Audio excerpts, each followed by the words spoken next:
Okay, good morning, everyone, and good afternoon and good evening for those of you who are not on the East Coast in the United States. We're just taking a moment to allow our audience members to join us. So let's get started. My name is Mayo Tarashvili. I'm the Deputy Director of Research here at the Foreign Policy Research Institute.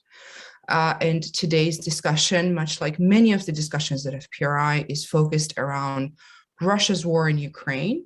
And we'll talk about what the West needs to know and keep in mind about Russia's war in Ukraine. I'm joined by an excellent group of experts, and I'm very much looking forward to my conversation with them. Maria Avdeeva is with us. She's a research director at the European Expert Association Group in Ukraine, and she focuses on international security, Ukraine-EU relations, and emerging security challenges. Maria, at the moment, is in Kharkiv, and we're very grateful that she actually found the time to join us. Olena Halushka is currently in Warsaw. She serves as a board member for the Ukraine-based Anti-Corruption Action Center, and she's an avid writer and political commentator whose work often appears in places like the Washington Post and the Kyiv Post. We're also joined by Eka Treshelashvili in Tbilisi. She's the head of USAID flagship anti-corruption program in Ukraine. And her project is focused on implementing anti-corruption policy in Ukraine. And until recently, she also served as the head of program of European Anti-Corruption Initiative in Ukraine. We're also joined by Olga Fostunova, who is in New York.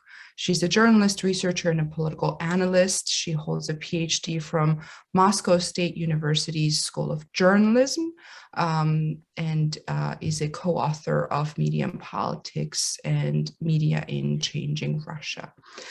She has worked at the Institute of Modern Russia since 2011. I want to ask our audience members to feel free to use the Q&A feature to send in their questions throughout the discussion. We want to keep this conversational as much as possible. But we will open up with some remarks. We'll start with Maria to tell us about the situation in Kharkiv at the moment. Then I'll ask Olena to speak, then Eka, and then Olga. And again, we'll leave plenty of time for audience Q&A.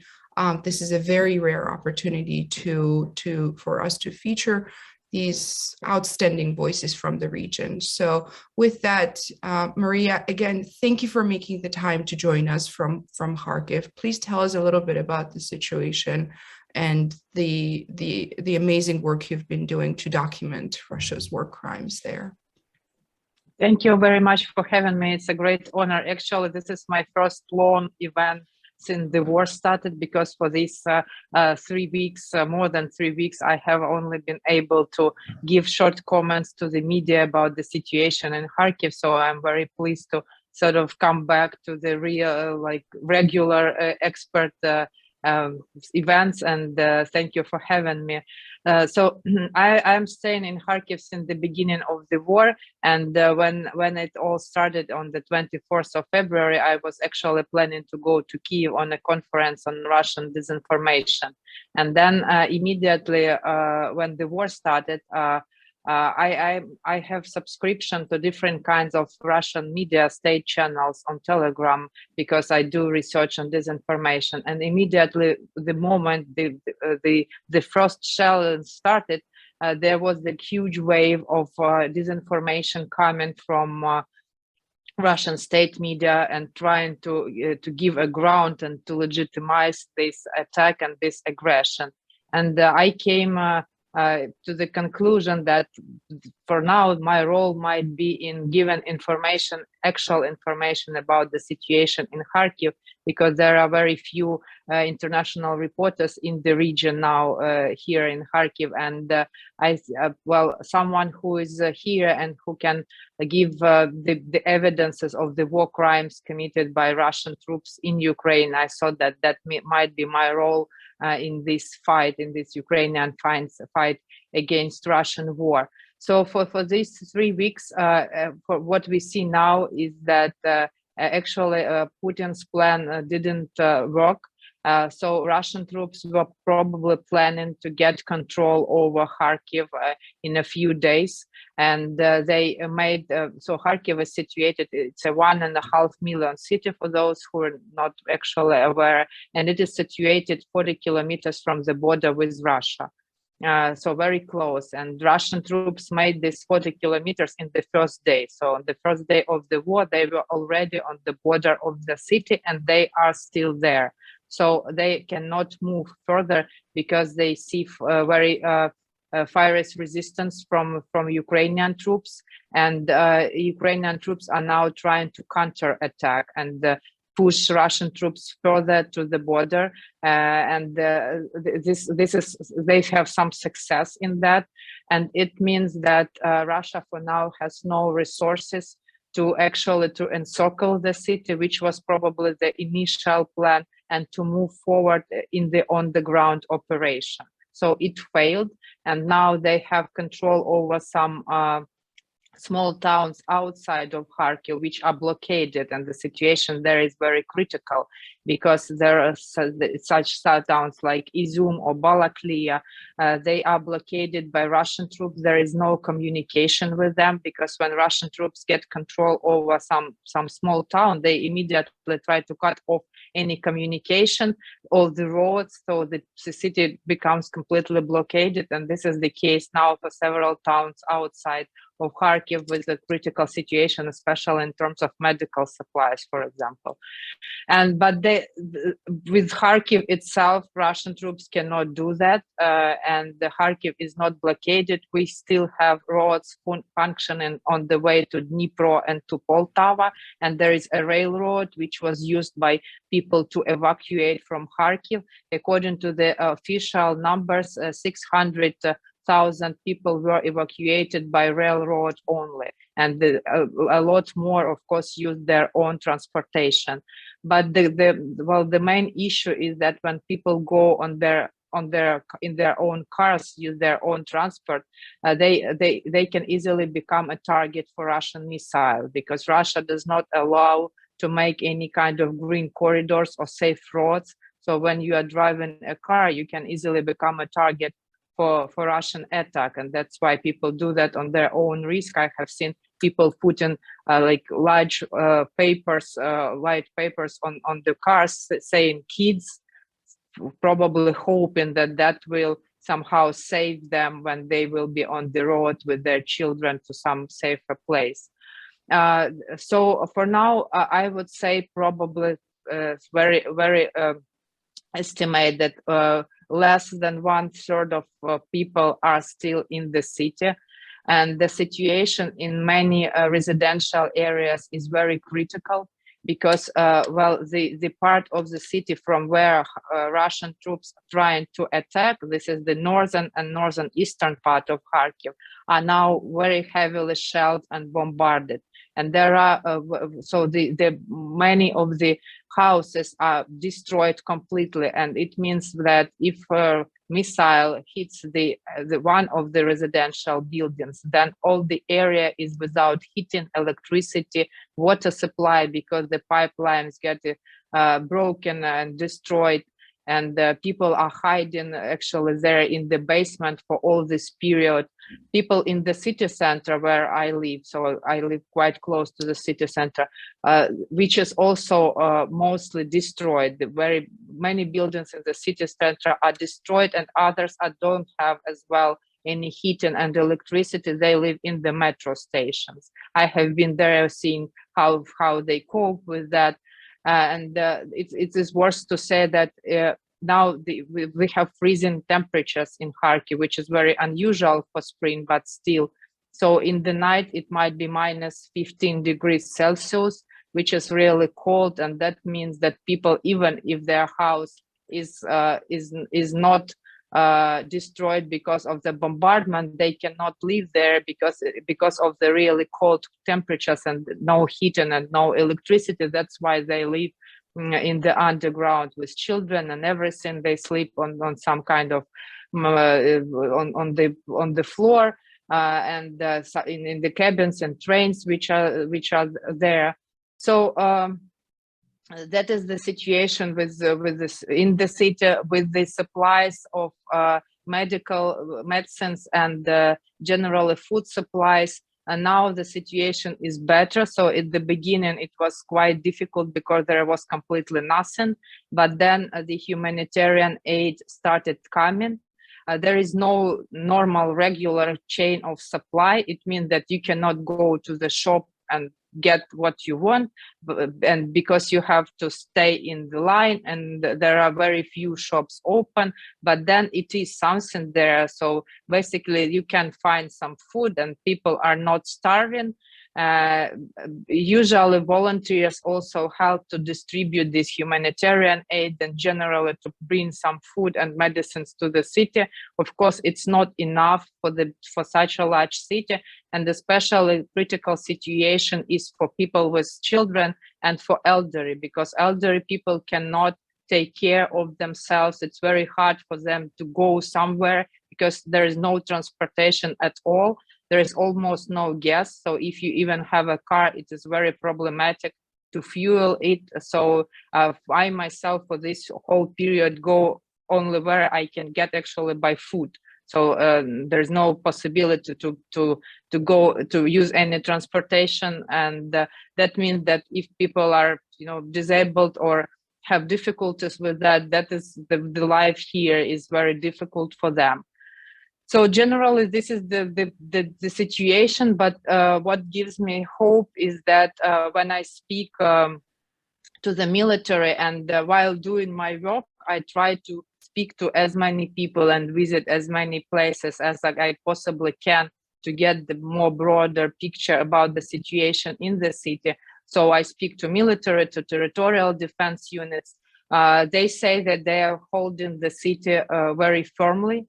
And many of them tell me that they have their families, their children, their houses behind them, and there is no way for them just to step back. The only way for them is to push Russian troops forward to the Russian border, and then they will stand for the last point, because there is no other option for them. They cannot just do any other thing, and that means that Russian troops are not ready for such kind of resistance. They put down weapons. We almost every day see that reports that some officers or soldiers were captured in Kharkiv, and sometimes we will see videos of them speaking on the cameras.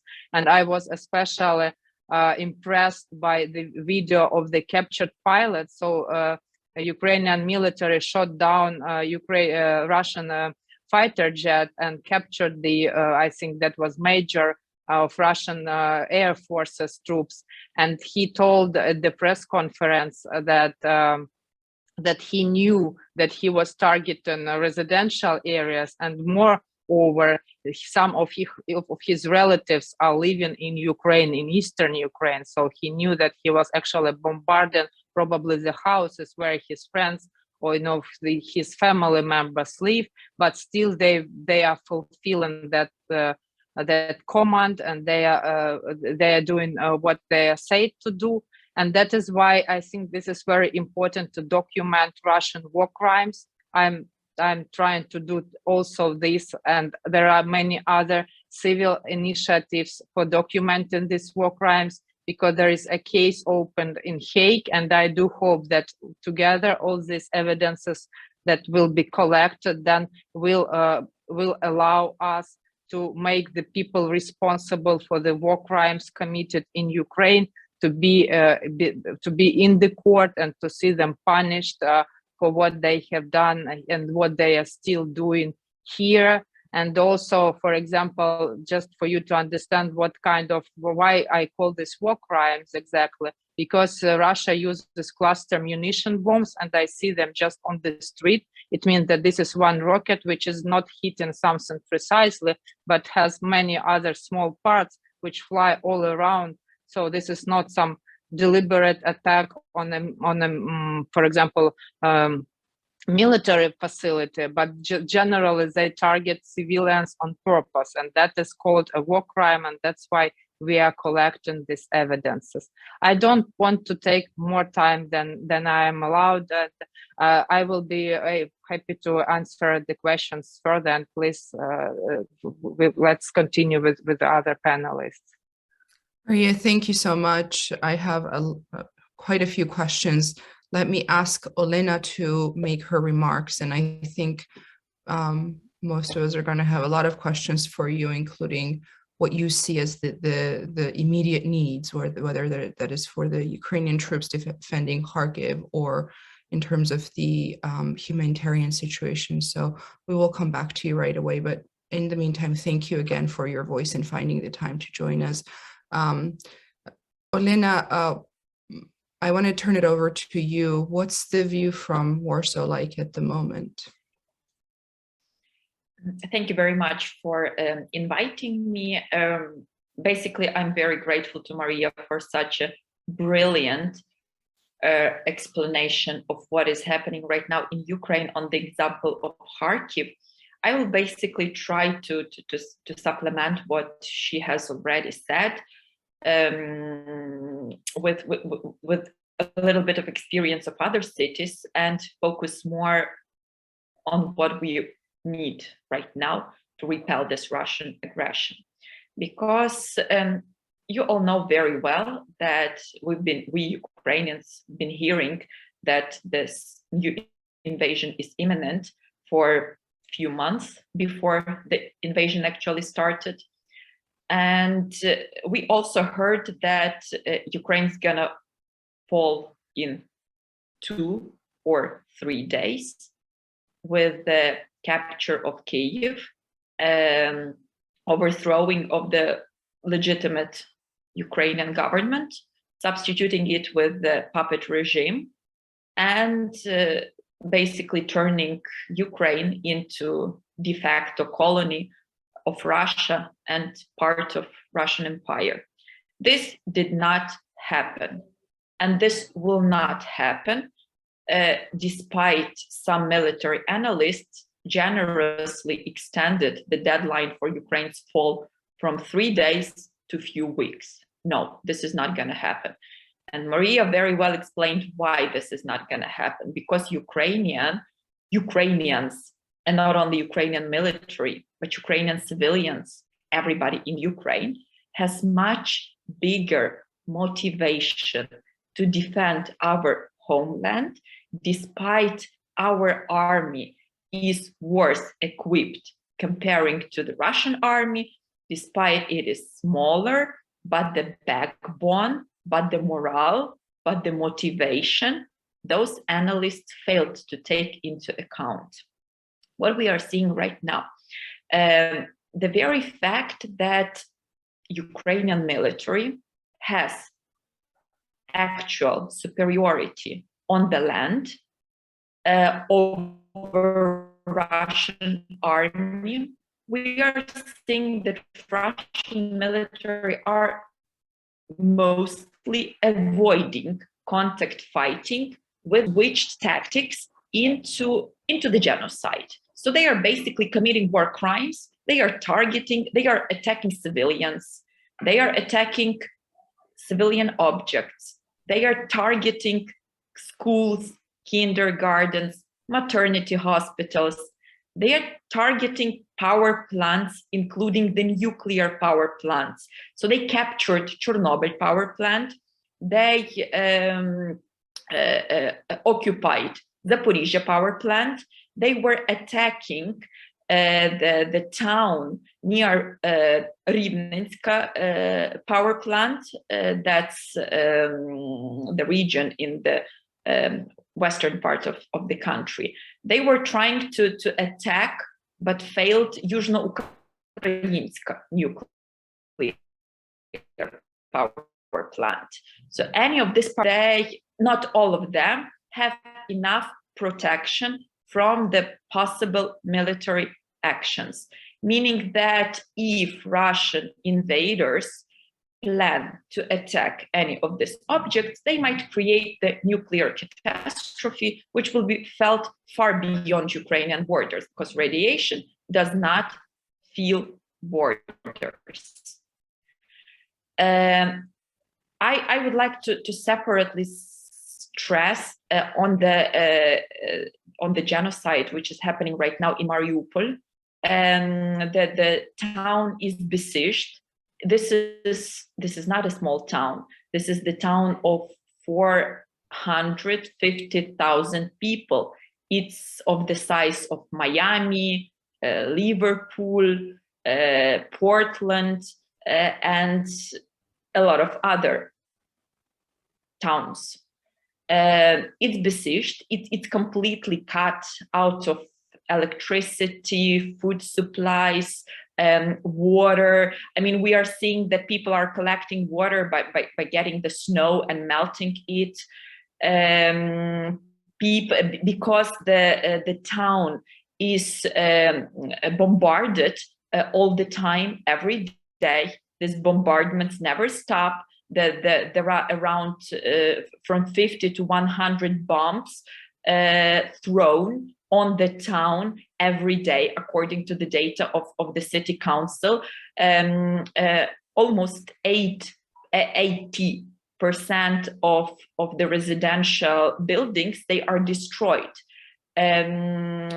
People were forced to run into shelters, and then a few days ago, Russians bombed these shelters. And then they failed to stop bombardment, so the rescuers could not take the rubble away and save those people who survived this bombardment. All these things, they are war crimes. All these things, they are deliberate genocide against Ukrainian people. Similar things are happening in Irpin, in the suburbs of Kyiv, Bucha, in the suburbs of Kyiv. And Maria rightly mentioned that Russians also shell or shoot the convoys of people who are attempting to evacuate. Just a week ago, the family of mother and 2 children were shot when they attempted to evacuate from Irpin. There was a very heartbreaking story on the New York Times explaining, telling this story, and the father of this family learned about it from Twitter. He simply recognized the suitcases which were lying near the bodies of these killed people. I mean, that's terrible. That's tragedy, which is happening right now, which is live streamed, which is watched by the whole world.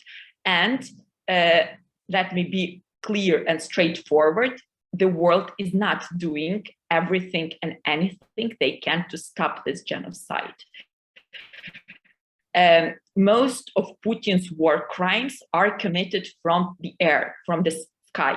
They are either bombing Ukrainian towns from the aircrafts, or they are shelling them from the heavy artillery.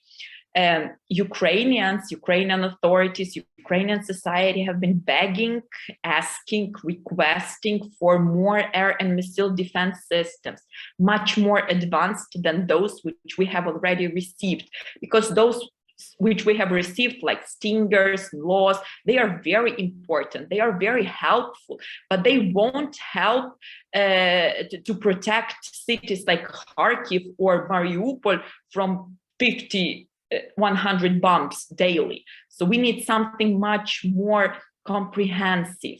And what we've seen that for more than 2 weeks, the world, the West, was helplessly watching all these developments in Ukraine, and the requests for the assistance were denied, allegedly in order not to provoke Putin. And fortunately, a few days ago, there was the decision of the White House on the allocation of the new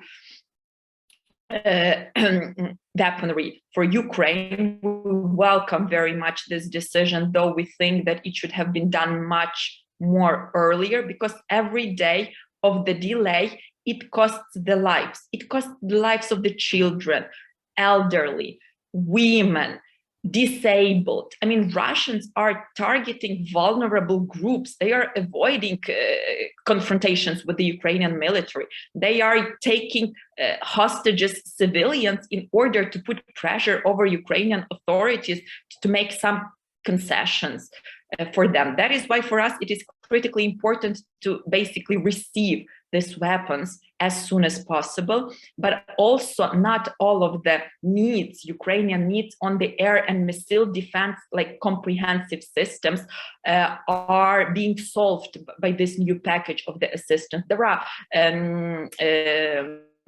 discussions that possibly Slovakia will share with us, but it is not yet decided. And what we've seen already with the Polish jets, there might be some negotiations which may end up with nothing. We hope that this is not going to be the case. So we critically need much more air and missile defense systems, more advanced jets, drones, anything which help us to protect Ukrainian sky from the bombs and missiles that are falling on us, but also anti-ship weaponry, because we are seeing that there were a few so far failed attempts of the Russians to assault Odessa from the sea. There was, by the way, the speech of one of the prisoners of war who said that there was a mutiny. There was the riot on the warship where 600 Russian soldiers simply refused to land, to go out and to attack Odessa. But again, we do not know how the teams of other warships will behave. So it's very important that we strengthen the defense of Odessa as well. And yeah, so with regards to what are the most pressing needs of today, we need to strengthen Ukraine's defense capacities. But the world also needs to continue with the sanctions, because those sanctions that are already applied, they are not enough. For example, Russia needs to be blacklisted by the Financial Action Task Force, which will make impossible all the international transactions with the Russian residents. Also, Russian ships should be denied in all Western ports, not only military ones, but commercial ones too. All Russian and Belarus banks should be cut off SWIFT. Right now we are having 7 out of 165. That's literally nothing. Oligarchs and their family members should be sanctioned, their assets should be frozen, and their entry from the Western countries should be banned. So there's still a lot of possible instruments and tools the West has to help Ukraine to defend ourselves. And if we get such a help, I'm absolutely convinced that we will win this war, because we are very motivated to do this. Thank you. Olena, thank you. I think, your remarks are just such a great reminder that we cannot afford to think so simplistically as to go from Russia has invaded Ukraine, and if we do anything about it, Putin will go with the nuclear option. There's so much more that can be done between what's happening now and the nuclear option, right? So we cannot afford to think so simplistically. And I think your remarks about what's needed, what more can be done, are such an excellent reminder of that. So thank you for that. And I'll come back to you with more questions. I'm going to switch over to Eka Dreshelashvili, who is in Georgia. Eka, you've worked in Ukraine for the past quite a few years, but I have to mention, right, the fact that in 2008, Georgia was invaded by Russia. We have this experience. It was a 5-day war. We have this experience on a smaller scale, but it was terribly devastating. And you happened to be the minister. You had the unfortunate job of having a lot of responsibility on your shoulders. You were the Minister of Foreign Affairs at that time. Later on, you were with the National Security Council, I believe. I cannot even imagine what that experience must have been like. Now, having worked in Ukraine, having seen both of these countries being victims of Putin's policies, tells a little bit about your experience and what you see as the sort of immediate needs for achieving an end to this war and making sure that Russia retreats. Hello, Maya, and then again, I want to welcome all of our participants from Ukraine. I know Elena very well. It's my pleasure to meet Maria, and it's really, can't describe with words the bravery to be now where you are, Maria, and then do what you do, fighting your own battle. I think part of what needs to be said to the audience right now that listens to us, and particularly to the US audience, is that everything that happens now in Ukraine did not happen just now when it comes to February of 2022. And it's not Ukraine-related obsession of Russia only, however genocidal indeed that is when it comes to clear denial, not only in Putin's mind, but in the mind of so many Russians, unfortunately, dominant majority of Russians, of the existence of the nation of Ukraine per se. And that's the core of what genocidal intent means, when you deny right to exist to a nation, to a race, or any group that is different than yours. And in this case, it's the nation, ancient nation, which 40, we don't have an exact, unfortunately, number now, but 45 million people of Ukraine, a beautiful Asian nation. And that's what is at stake when it comes to obsession of Russia and Putin with Ukraine per se. But it is important to understand how larger than that, even that is in the perception of Russia.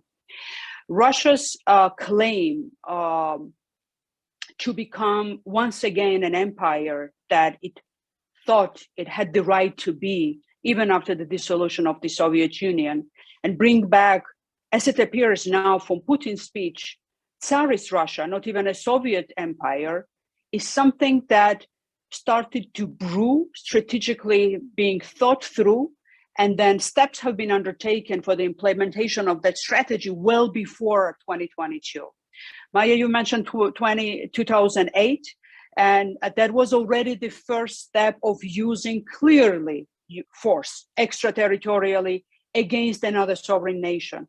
The first time when Russia started to experiment with how far it could go by using military force openly, conventional army, not the hybrid warfare, not the war inside of Russia itself when it comes to what Russia did with Chechnya, or proxy wars through the ethnic conflicts that it was always being engaged already in 90s in Georgia, in Nagorno-Karabakh, but conventional army.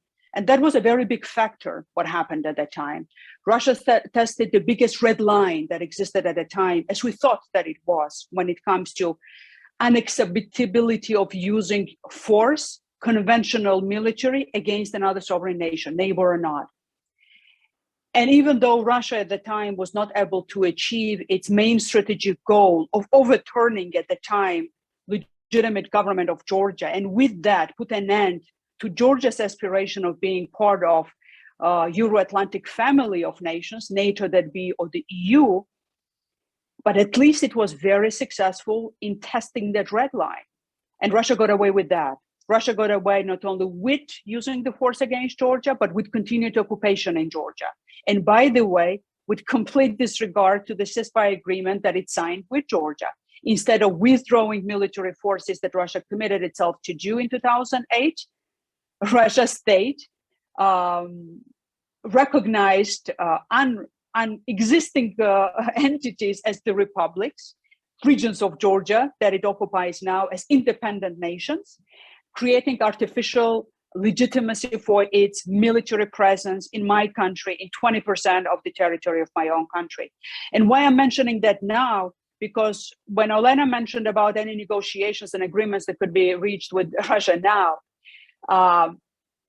anything that Russia signs off, if this agreement is not signed from the position of strength, when Russia is actually defeated and is capitulating, and then is forced to actually do something that it commits to, when there are guarantees from international community that it will be implemented, Russia will never implement anything that Russia signs off. We've seen that in so many parts of the world, but in my own country, in this specific situation of the armed conflict, that is an unfortunate reality of complete disregard to the agreements that Russia signed off. And at the expense of that fake agreements that Russia signed at the time, what happened? European Union resumed relations with Russia. There were no sanctions implemented against Russia at all at the time. And then, as we've seen, soon thereafter, there was a whole reset with Russia that was launched by the US administration. So why I'm again mentioning that, not to be oriented on the past, but we've seen that evolution every time when Russia makes at that time a heinous act, and when Russia does not pay the price, and Russia is not pushed back and defeated in its aspiration to reclaim back its status of an empire and a competitor of the collective West and the free world, Russia does more and even worse. And that happened in 2014 with attempted annexation and then occupation of parts of Ukraine, and then continuous attempts of jeopardizing then the legitimate government in Ukraine and then progress of Ukraine in terms of rebuilding its state, which Ukraine still managed to do in defiance to Russia's attempts and in line with the aspirations of its own people, remarkably so. And then what we see now, it's the unthinkable, yet again, what everybody thought that Russia wouldn't do, but Russia is doing. So my main message now is that it is a continuation of a strategy of the Russian Federation. It's the war that Putin is launching against all of us, against free world, against collective West. If anybody hasn't watched that disgraceful speech that he had prior to the launching of the military operation, as he calls it, and then the second infamous speech that he has as well as a continuation of that, I really advise to watch those speeches. This war is not launched against Ukraine. Ukraine is a theater of operation, and Ukraine is paying price in the war that is launched against free world, against collective West, and I would even say primarily against the United States, because United States is always a prominent recipient of attacks in the way Russia articulates that. So Russia challenges the very foundation of rules-based international order. United States' role in the security architecture of Europe and globally as well, and basically saying that we are shaping up again the world that used to be in the 19th century, in the first half of the 20th century, when might is right, and then we are claiming back what belongs to us when we were a Russian Tsarist empire. So in that context, why it is important to do what is urgent now? I have great appreciation of sanctions that are imposed. There are loopholes that needs to be filled still when it comes to these sanctions, including for Europe to close that imminent, big, immense loop of buying Russian oil and gas and then giving every day hundreds of millions of income to Russia to sustain its military operation. But it's huge and it's unprecedented what we see now, and it is already having an impact already now on Russia. But what will be pivotal in this context is to change situation on the ground when it comes to the military operations. Russia is ready still to have a protracted action on the ground. West is ready to support Ukraine to have a war of resilience or resistance, as it is called now. But it's not sufficient. It needs to become the war of military victory of Ukraine, of Russian forces on the ground, and it's possible. Ukraine debunked the myth of impossibility of that and put on open ear the bubble of almighty Russian army, which is so corrupt and has been for so long, that all the money in the world that they've said that they were using for modernization of Russian army, after unsuccessful, by the way, military operations at the time with the ground forces in Georgia as well, we are put to waste. In Georgia, I just want to remind as well that it was the same tactic on a smaller scale. When they had problems on the ground, they started to bomb the cities. And that's how we were forced at the time to sign the ceasefire agreement, because we had at that time completely no air force and then no anti-air weaponry, because the West would not even sell it to us, because that would provoke Russia. So my end message, and I end that with that, Maya, is this. Planning needs to be profoundly changed. Providing armament to Ukraine now with anti-air, anti-missile, and anti-ship, as Olena mentioned as well. And when it comes to anti-air and anti-missile systems, mid-range, not only short range, that is extremely important. Keeping routes open for supplies, because Russia already threatens that any transportation that comes to Ukraine will be considered as a military target by Russia. Every time you guys say in the West that you won't do something, Russia escalates threats because that is seen as a weakness. Say what you will do in response, and that's the best prevention and deterrence of Russia, so that they understand that nobody's playing the games anymore. And for that, the biggest indicator is very quick, large military ammunition to Ukraine, something that was done in Yugoslavia against Milosevic. Only after others were armed to the teeth, Milosevic started to negotiate in Dayton in meaningful sense, and then ended up in Hague at the end of the day. So the same lessons of the history need to be learned. Ika, thank you so much. I think that's such a great way to switch over to talking about the culprit here. Milosevic ended up in The Hague. We hope Russia's president will end up somewhere similar as well, right? Olga Khvostunova is with us today. She has been joining many of our scholars meetings and internal discussions about how to understand what's happening inside Russia, how to understand Putin's regime stability, the decision-making processes that are taking place, but also where Russia is going to be headed because of this war and the fallout, whether that's the sanctions or just the domestic situation. There too, the situation is very nuanced and nothing is black and white. We're very encouraged by seeing so much dissent inside Russia that, you know, we see on the news, thousands of people arrested for protesting this war. But that does not mean that Putin is going to be removed tomorrow. I'll turn it over to Olga, who can tell us how she sees the situation inside Russia and where this regime might be headed. Maya, thank you so much for having me here, and I'm completely humbled by all the speakers at this panel. And also, I feel quite awkward speaking for Russia and explaining what is happening there. And I don't think I have any positive, with maybe a few minor exceptions, any positive information about what is happening inside the regime and what is happening inside the society. There is sort of an established perception here in the West. I wasn't able to travel to Russia for almost 5 years, but in the West, there is a distinction between the regime, or Putin's regime, the Kremlin, and the Russian people. And this distinction is not that black and white, and this war actually showed that there are many bridges that connect the Russian society and the regime. So one thing that happened in the last 3 weeks is that the beginning of the war has become a wake-up call for a certain number of people in Russia. There has been a consistent opposition movement since Putin's ascension to power, that is since 2000. However, it was small, and over the course of 2 decades, it was most entirely wiped out. And still, some people continue to resist and continue to fight and continue to speak out, but unfortunately, as we see, to no avail.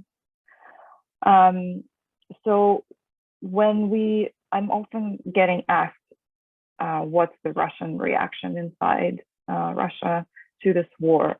And unfortunately, I don't have any good numbers to report, and we have some polling since before the war, and some recent polling by independent sociologists, and all of these polls show that about 70% of Russian people actually support what is called a special military operation.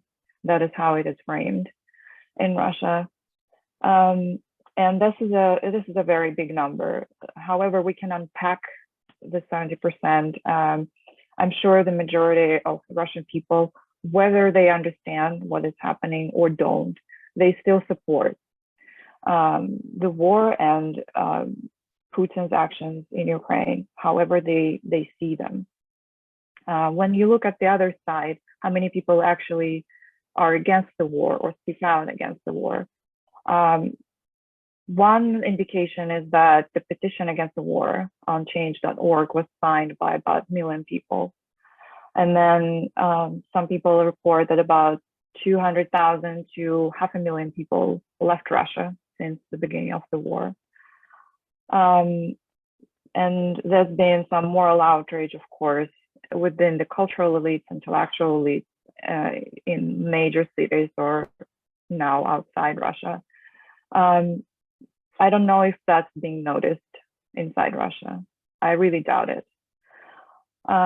So there we have this sort of polar opinions, and then there is a certain number of Russians in between, and it's a black box. We don't know what they think. Some people say that 20 to 25% aggressively support the war, support Putin. That's his base. This is mostly less educated, less affluent people living in smaller cities with fewer opportunities, who also relate to Putin's rhetoric, who have been fed propaganda for over 20 years. And then we have a silent majority of people who might be supporting the war but are not speaking out, who might not be supporting the war, and still we don't know what they think. But one thing to keep in mind is that about 40 to 50% of Russian people receive their salaries, their wages from the state budget. So they're state employees, teachers, scientists, all kinds of military, and therefore they are largely dependent on the state, and they are often forced to support the regime. And Russia is not really a rich country. Most of people live really poorly, and that is a major factor in their supporting the regime. So next question I want to address is why would someone support the war, right? So this seems quite obvious that any normal person would be against the war, no matter how it is being waged.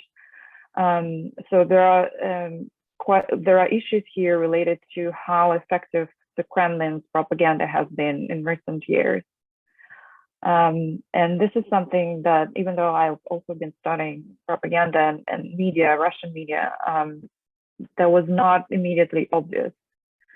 Unfortunately, propaganda works in some subtle ways that are not easily measured.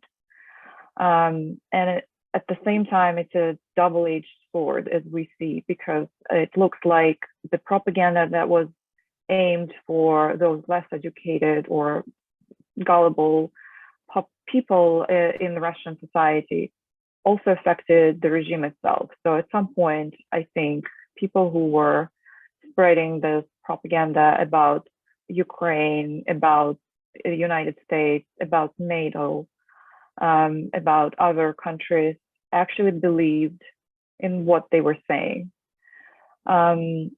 So I guess one of the key reasons why this war has support within the elites and within the Putin's base is because it's been framed as this existential sort of crisis or conflict between Russia and the West, or the United States, which is seen as the counterweight to Russia. And it has been framed inside Russia in a way that Russia has to survive, because otherwise it will be dismantled, it will be invaded. And so this is mostly a defensive action.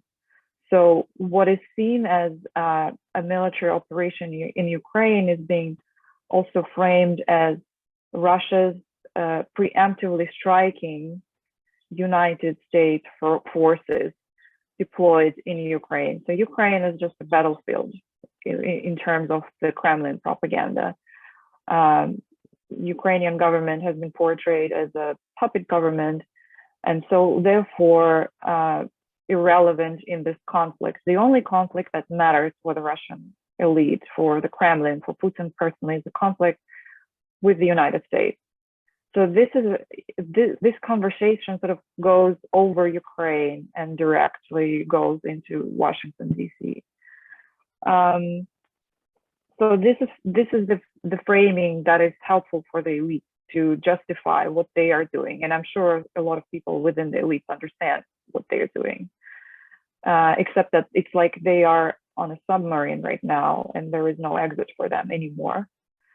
And for the population, all kinds of conspiracy theories, everything, the propaganda has become really blunt in recent years. So you see those news about biological weapons being developed in Ukraine, chemical weapons, etc.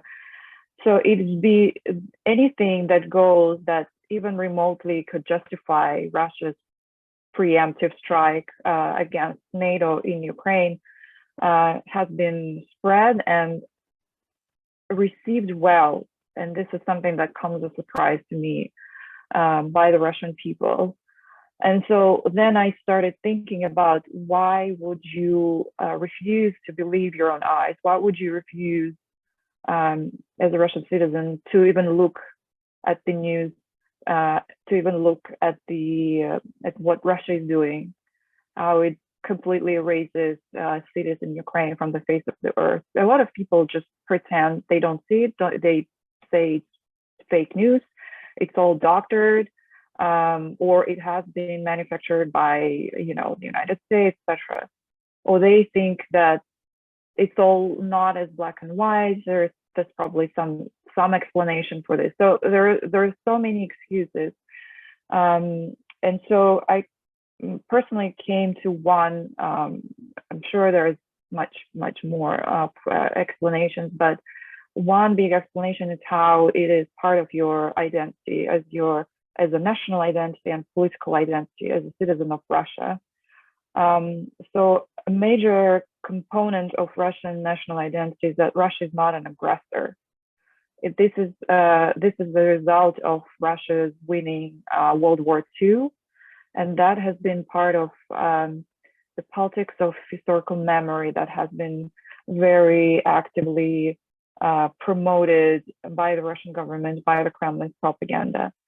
Over the last 15 years, World War II and Russia's victory in it has become a cult.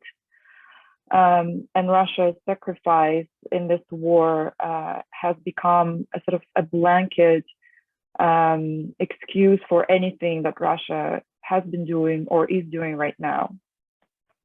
So when Russia invaded Ukraine, that part of national identity collapsed. So a lot of people, a lot of my friends, me personally, felt absolutely heartbroken, because you have to let go of that part of national identity. You have to wake up to the fact that your country has become fascist, and do a lot of soul searching, reckoning with the country's totalitarian past, and it's going to be a very long process within those small numbers of people, thinking people who understand what is happening right now. So that's one part. And the second part is the sort of the regime identity or political identity in Russia, the regime is very paternalistic, and Russian society is very sort of paternalistic in a sense that the male figure, maybe it also comes as a result of World War II, where a lot of males were killed off, and so men were hampered in a way that women were not. So a male figure of authority sometimes is, especially if authority of higher office in the country, is sacralized in a way that it is impossible to question that kind of authority. So Putin has been also framed as this sort of father figure for a lot of people in Russia. And if you sort of ask yourself, let's say you discovered that your own father is a mass murderer, how would you accept that fact? Would you agree immediately, and would you reject your father? Would you deny him? No, there is a process of understanding and reckoning with that fact. And I think a lot of people in Russia maybe are struggling to understand this is what's happened. And in no way I'm justifying their process. It's just, it takes time. Unfortunately, it will be too late for them. It is already too late. So that, at least at some level, maybe explains and not justifies the way the Russian society reacts to this war and to Russia's aggression. And now I just want to say a few things about how Russia was affected by everything that has happened, by pressure from the West, by sanctions. So sanctions did affect Russia significantly, and there is a sense inside the country that this is a new Iron Curtain, and it's closing down on Russia. Maybe it's an accurate description, and some people are actually welcoming this fact. They don't need the West, they don't need the rest of the world. They're happy that Putin is showing everyone his power. But there is some groups in Russia who, I guess, in terms of their identity, they were more European. They traveled outside Russia. They have seen the world. They had some savings. This has all been wiped out, and maybe they deserve it for not fighting, against Putin, for not speaking out, and maybe they deserve it for their conformism. But again, they are stuck inside that country, which is turning rapidly into a totalitarian state. And I've seen some experts saying the same thing, that before the war, you can say that Russia was authoritarian, which means it encouraged apathy.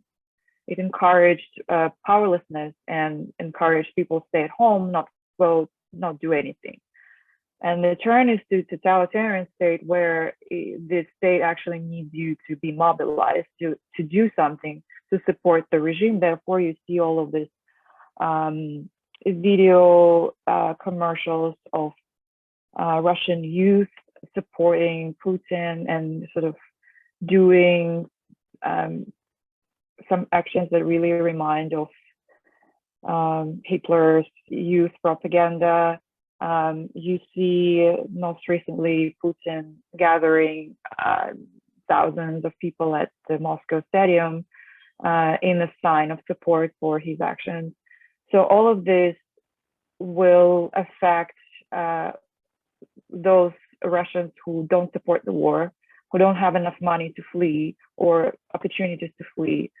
And they will just be stuck in that sort of prison inside their country.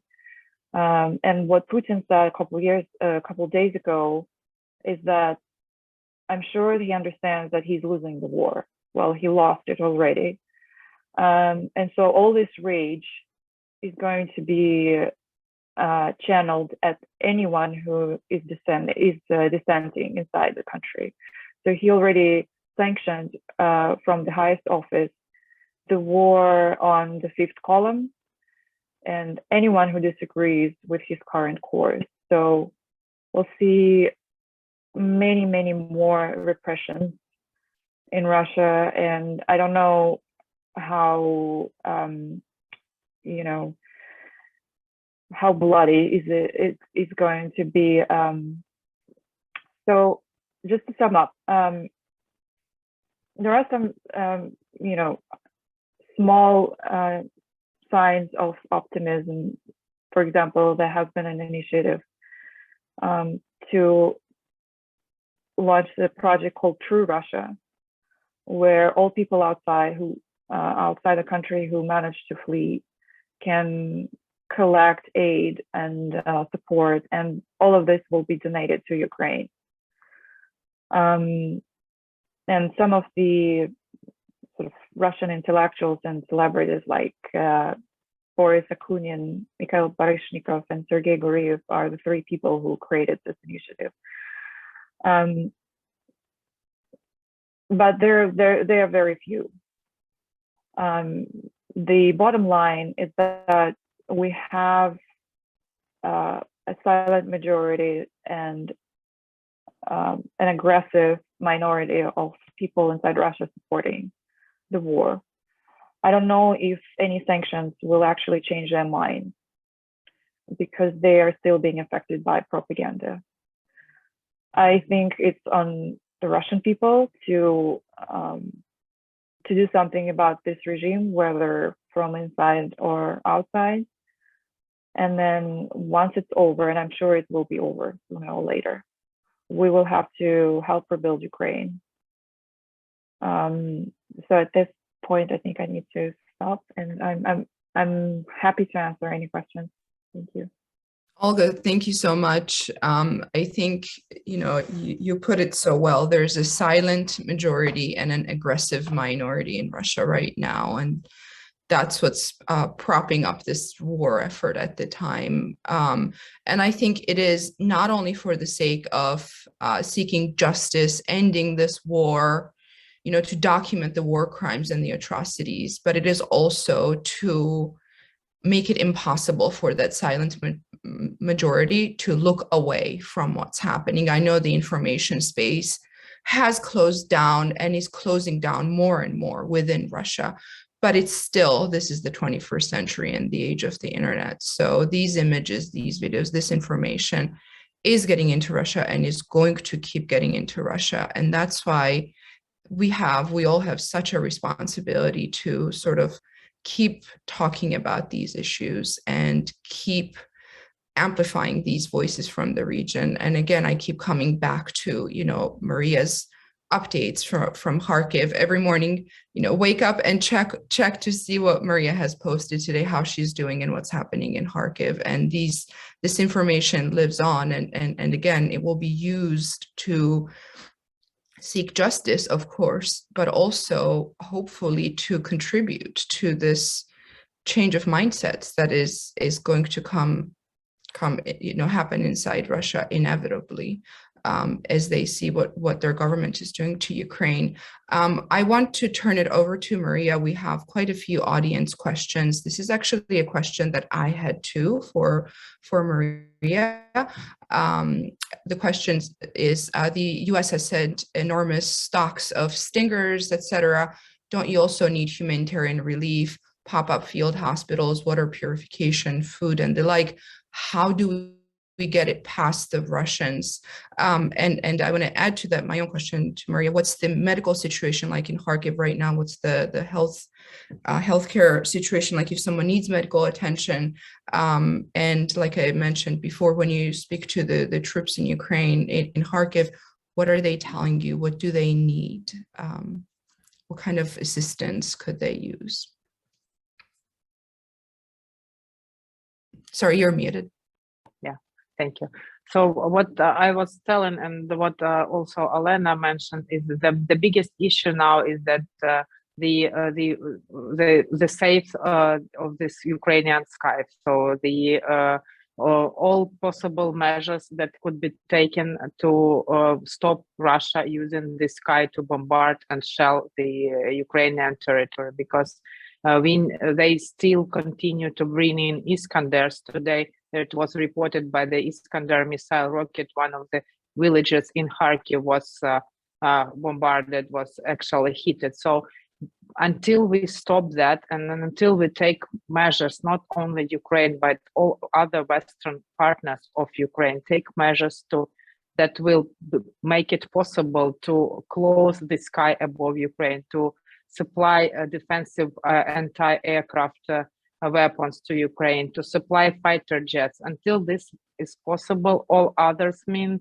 will be not as important, because it is no way of how you can actually bring it to Ukraine. And what you see now, Russia has already twice bombarded Lviv and the nearby areas, Yavoriv and today the Lviv airport, which is situated 20 kilometers from the border with Poland.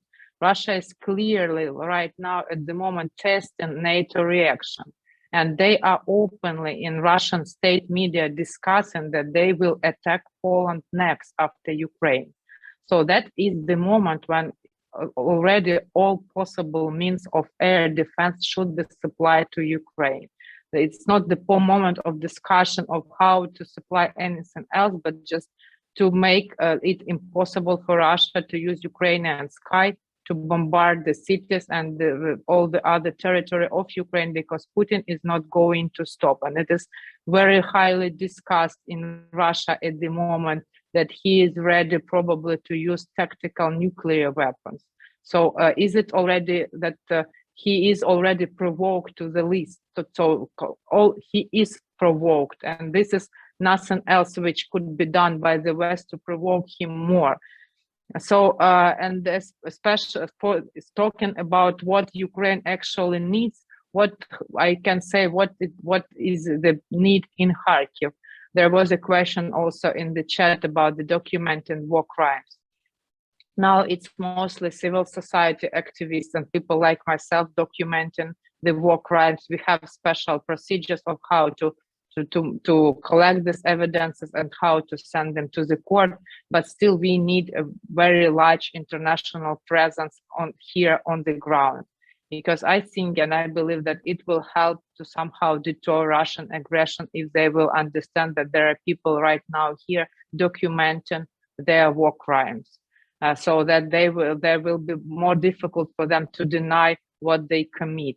Because as you all know, if we there is a very clear comparison with what is happening now in Ukraine, what was done by Nazi Germany. And Nazi Germany did all to, to destroy the evidences of the mass killing of Jewish in the concentration camps. So, and if, I'm sure Russia will go for that. I mean, in other means, but they are ready to do that. And to stop it, we need international presence in Ukraine that will document these war crimes. And also, if speak about what is needed on the ground, Ukrainian military and especially territorial defense are, highly undersupplied with the defensive weapons and ammunition, and that is what is needed here. So all other things for civilians are also important, but what is more important is to defend Ukraine at the moment.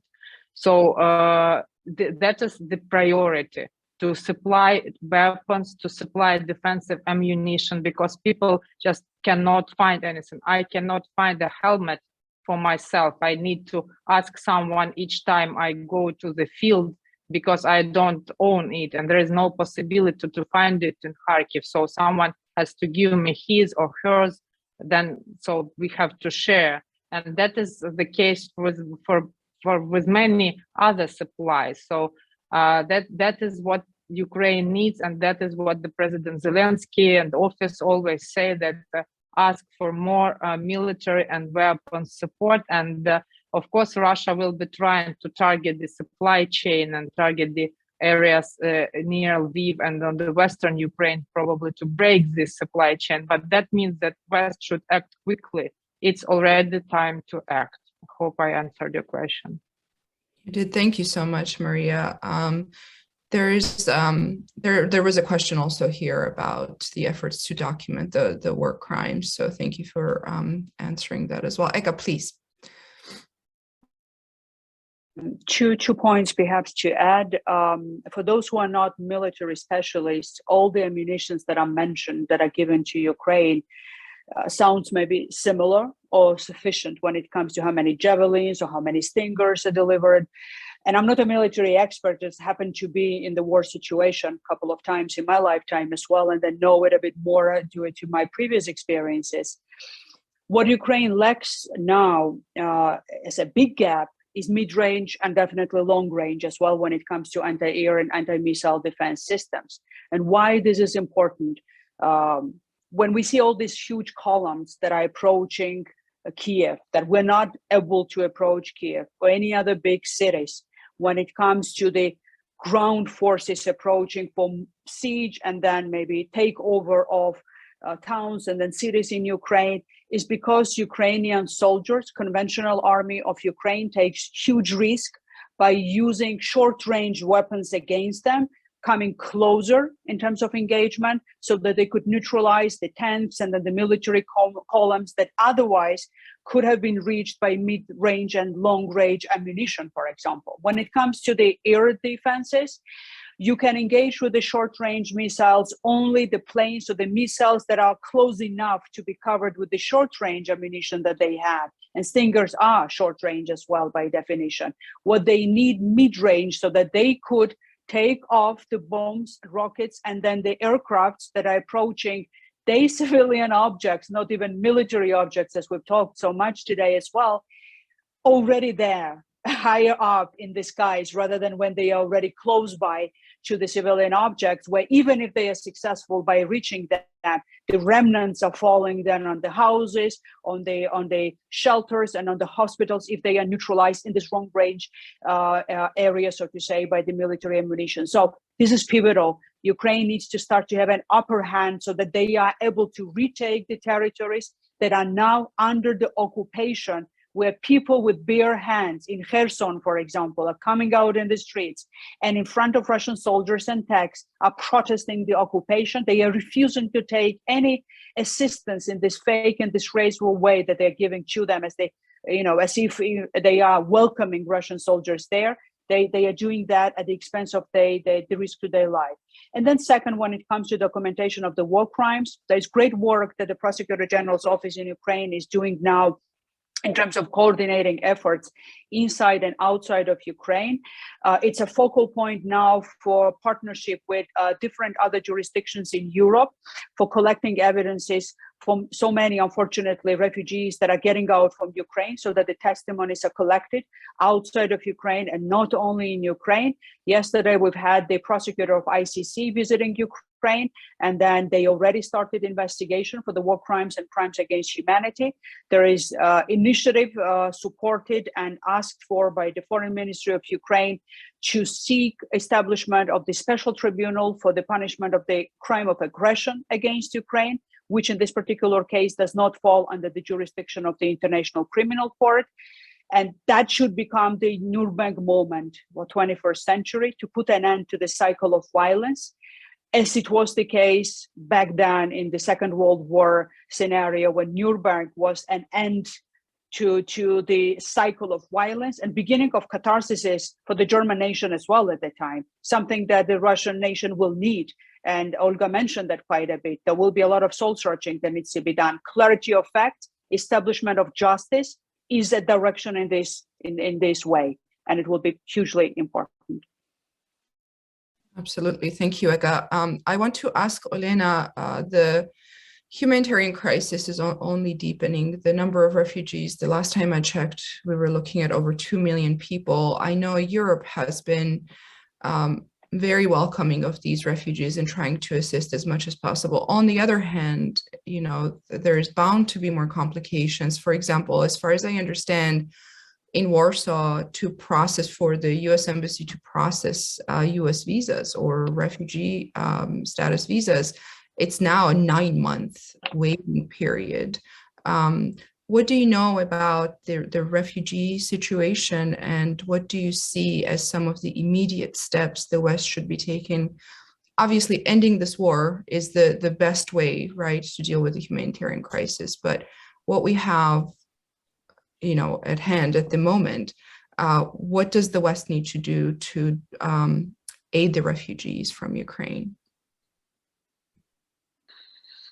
Well, basically, I fully agree with the answer which you have already mentioned in your question, because I am very much afraid that some Western countries might fall in the trap that they want to support Ukraine, they want to assist Ukraine somehow, they take care of the refugees, and they have, the feeling of the relief that they have already done everything possible.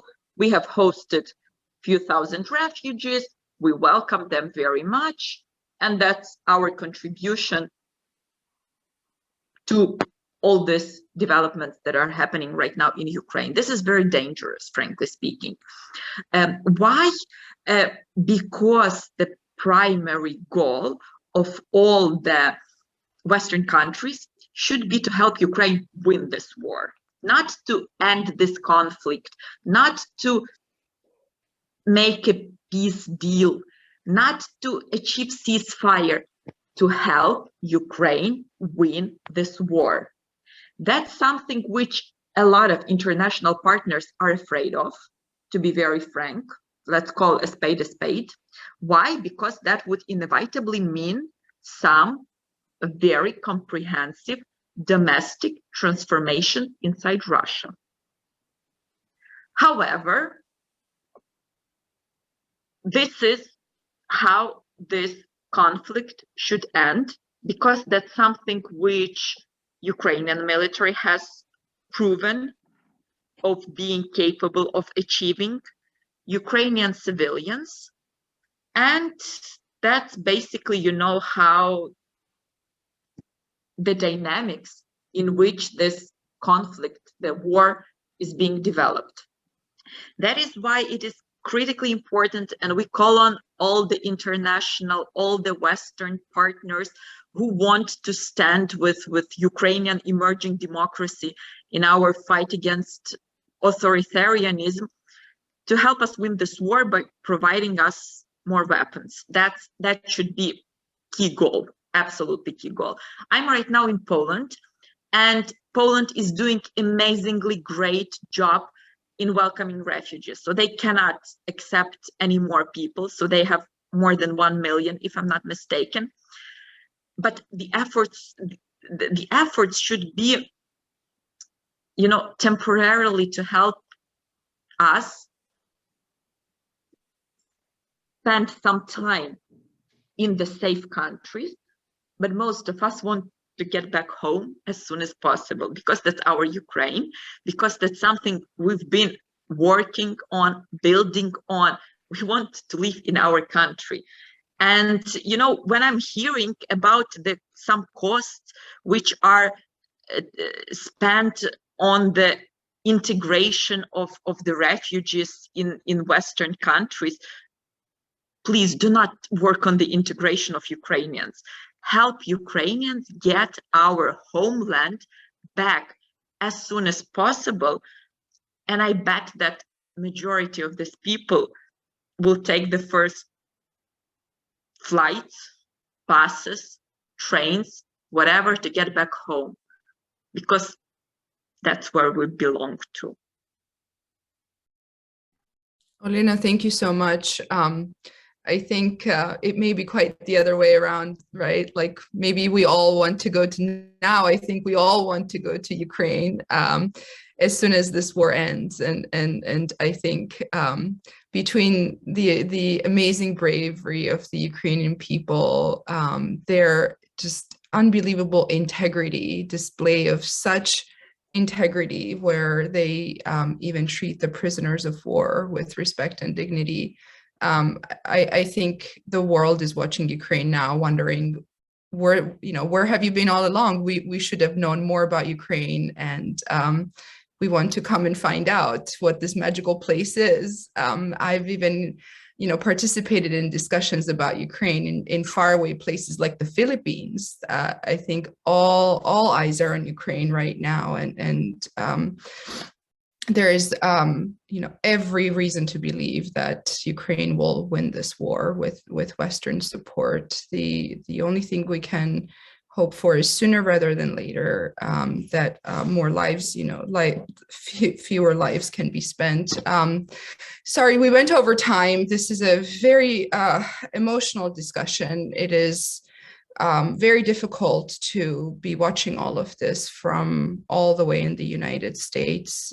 So for my Ukrainian colleagues, please know that we are all with you, and our people, whether it's something as small as gathering aid or demanding that our government bring in the refugees so people can host Ukrainians in their homes. There is a lot of anti-war effort happening here in the United States, and I know it will continue. But in the meantime, on behalf of FPRI, we will continue to cover this war, have these conversations, and try to encourage our audiences, our members, and of course the policymakers that we inform to have a nuanced approach to understanding this situation and do everything they can to bring this crisis to an end. So with that, I will just thank all of you for joining us. To our brilliant speakers today, I cannot thank you enough for making the time. And Maria, Olena, of course, Eka and Olga as well. I hope you will be safe, and I hope all your loved ones will be safe. And I look forward to speaking to all of you again very soon. Have a great rest of your day. Thank you. Thank you. Thank you so much. Thank you so much. Bye-bye. Thank you.